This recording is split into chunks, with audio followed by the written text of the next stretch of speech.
కురుక్షేత్ర యుద్ధం ముగిసింది.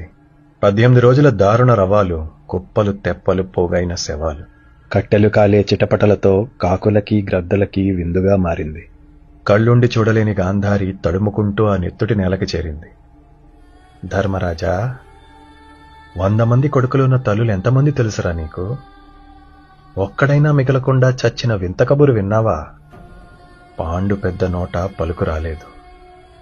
ఏరా భీమా, శాంతించావా? అంతమందిని చంపుతూ అలుపు రాలేదా? 5 సోదరులు బ్రతికే ఉన్నారే. ఏ అర్జున? గాంధీవి గొంతు విప్పలేదు. గోవిందుడు పలికాడు. అమ్మా, జరిగింది దారుణం. ఆపే ప్రయత్నం శక్తివంచన లేకుండా అందరూ చేశారు. చేశారా కృష్ణయ్య? నువ్వు కూడా చేశావా? కొడుకులంటే మూర్ఖులు, తెలియదు.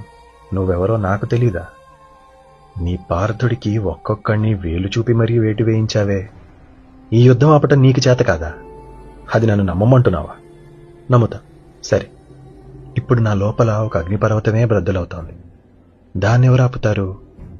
నా పుత్రశోకం ప్రళయంగా మారుతోంది కృష్ణ. ఎవరు తప్పిస్తారు?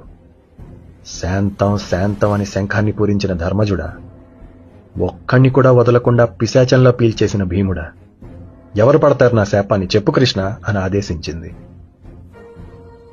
ధర్మరాజు కను రెప్ప సైతం కదపలేదు. వాయుపుత్రుడు ఊపిరి బిగబట్టి నిలిచాడు. అర్జునుడు కృష్ణుడి వెనక్కి దాగాడు. కవలలు భీతితో స్తంభించిపోయారు. తలలు వంచుకుని కళ్ళు మూసుకుని ఉండిపోయారు. అప్పుడు మృదువుగా, ప్రేమగా, అమ్మా, తల్లి ప్రేమకి తప్పొప్పులు తెలియవు కదా.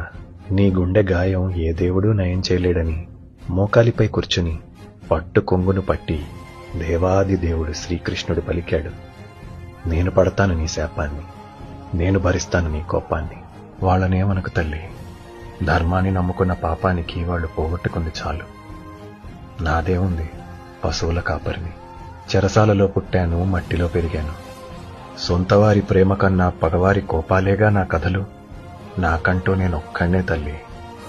నన్ను శపించు. ఒకనాడు తల్లి పంతానికి రాజ్యాన్ని వదిలి అడవులకు పోయాడు. ఈ తల్లి శాపానికి ఒంటరిగా లోకాన్నే వదిలాడు. ఎంత గొప్ప విష్ణువైనా అమ్మ మాటకి తల వంచాడు. నమ్ముకున్న వాడి కోసం చివరికి దిక్కులేక ఒంటరిగా మిగిలిన దేవాది దేవుడే దిక్కు నాకు.